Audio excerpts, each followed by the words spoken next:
Hey, this is Sky. Welcome to my YouTube channel. So today let's talk a little bit about frustration. We all go through frustration. Everybody gets frustrated, some more than others. Some seem to have it as an undercurrent of their lives. They seem frustrated all the time. That's a dissatisfaction with yourself. When you feel just annoyed and frustrated just in general, that's just how you are. You're frustrated with yourself. You're frustrated with who you are. You're frustrated with some of your own inadequacies. And the best way to get over that frustration is to look within and to really listen to yourself of what's coming up and to tackle those things, to face those fears, to conquer those hurdles. But not all frustration is internal. A lot of it could be, some of it could be external. There's a lot of weirdos, a lot of jerks, a lot of assholes out in this world, a lot of inconsiderate people, a lot of people that, are just struggling to get ahead. We live in an overcrowded society, most of us. Most cities are overcrowded, most suburbs are overcrowded, most states are overcrowded. I live in the state of Florida, horribly overcrowded. We have thousands of people moving to this state every day. Since I've lived here in the last 15 years, the population of the state has grown exponentially. It can be frustrating to have to deal with some of these really stupid, inconsiderate people on a daily basis, but this is life. What are you going to do? Move out into the mountains and just go live as a hermit, up in the Appalachians or something like that? Appalachians? I got corrected the other day. I'm supposed to say Appalachia. Well, let's talk about how to get over frustration. There's two key aspects to defeating frustration: patience and acceptance. So let's first start with acceptance. I don't have to teach you what the word means. We all know what the word acceptance means, but when you look at acceptance as more of a philosophy, look at it more existentially, you can really become a happier person, because we spend a lot of time fighting against the world, trying to impose our will on the world of how we think things should be. One of the keys to acceptance is giving up that need to push yourself on others, that need to push what you think is the way things should be, because that's where usually we get frustrated.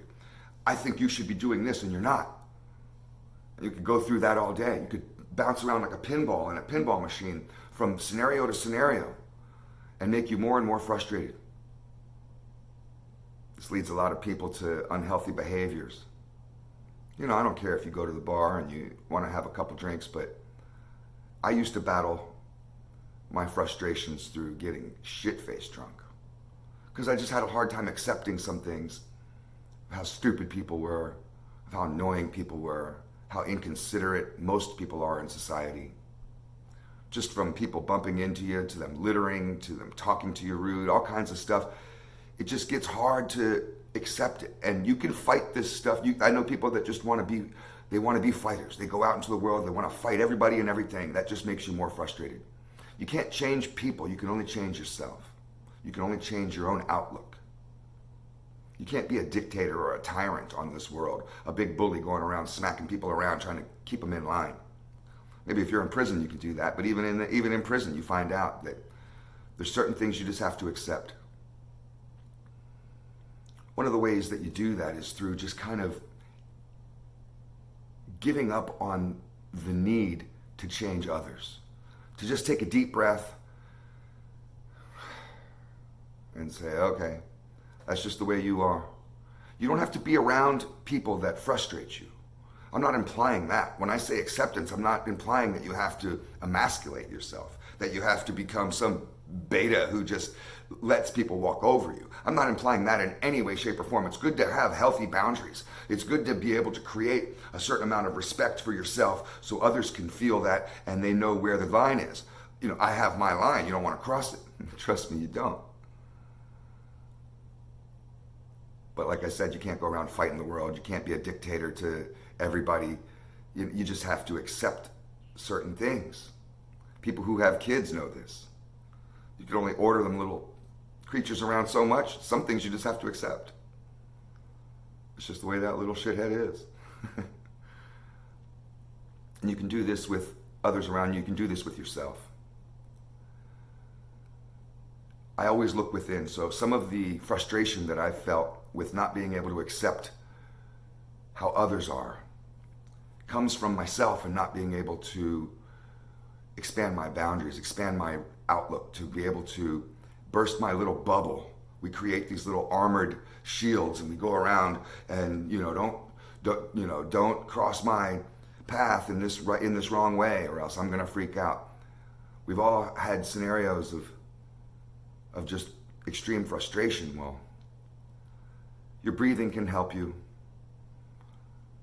Slow breaths, belly breaths, breathing in through your nose, standing up straight. Good posture is everything. Good posture will create a better mindset. You can try it. It's proven that if you slump over and look down, you can actually convince yourself into being a negative person. Your brain can take on that the posturing that you're doing, and it sends it a signal to be negative. So you can stand up straight, keep your chin up. You can breathe slowly, in through the nose, out through the mouth. As you breathe in through the nose, your belly expands. Out through the mouth, it contracts. But that's only part of it. You ever been in a scenario where you can't control it? We've all been in those scenarios. I could list a bunch of different ones, but I'm sure you know. It could be in line at some office somewhere, and you can't leave. You're at the doctor's office. That's always a good one. And they're taking forever. And it's just getting more and more and more annoying. And you have to be there. You can't just leave. You can't just be like, screw it. Well, I'm out of here. No, you have to sit there and wait, and it's frustrating. There's all kinds of scenarios that frustrate us. That's just one. But in that doctor scenario, what do? Usually we just give in. Okay. Now, you can fight it for a little bit. And we get angry and we might bitch and complain. And then when none of that works, we just sit back down and say, damn it. Okay. I guess I'll just give in to this scenario. Just accept it. That kind of feeling inside of just tolerating your surroundings is an incredibly powerful. It's not emasculated. It's empowerment. The trees that get knocked over during hurricanes. I live in Florida. We have hurricanes. The trees that get knocked over in the hurricanes are usually the oak trees, the biggest, most rigid trees. The hardest, strongest trees get just knocked right over like they're nothing. Mother Nature doesn't care how big an oak tree is. Send that thing like a twig. The palm trees never get knocked over. Never. Never, ever. They bend with the wind.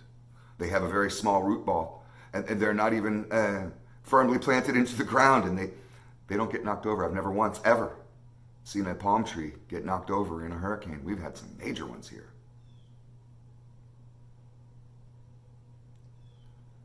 It's just because the palm tree can give in a little bit. It can tolerate the conditions, the horrible conditions. It just gives in. It doesn't fight it. It doesn't tense up and get rigid. It just says, okay, it is what it is. Of course, the palm trees aren't thinking those terms. They're, it's a plant, but you have the ability to think. Our minds is what controls us. You don't become frustrated because of feeling in your toe or some sensation in your elbow. You get frustrated because of what's going on in your brain, because of how you feel like you should be, how you feel the surroundings should be. The other aspect of frustration is patience. It's really important. Again, breathing will help you.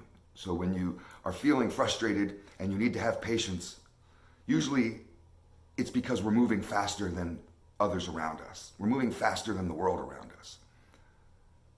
You notice this in traffic.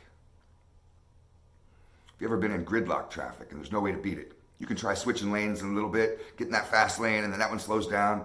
I lived in Los Angeles for a long time, also Washington, D.C., two places that have some of the worst traffic in the entire planet Earth. And in certain times of day when it's really, really gridlocked, there's nothing you can do. You have to give in to it. You just have to accept it. And you can't just sit there and slam your steering wheel and bang on your dashboard and scream and give people the finger. You have to be patient. So of course, breathing can help you, posture can help you, but that's just physical. A lot of this is mental. When we're moving faster than everybody else, it can feel like people can be very frustrating. One of the aspects of patience is to slow down, slow your mind down. One of the ways you can slow your mind down is through self-talk and through meditations. You don't have to sit with your legs crossed on a mountaintop or in a cave looking at a wall like these Zen guys. You can meditate while you're washing your dishes. You can meditate while you're driving your car. It's a mental state where you repeat a mantra over and over. It could be anything you want.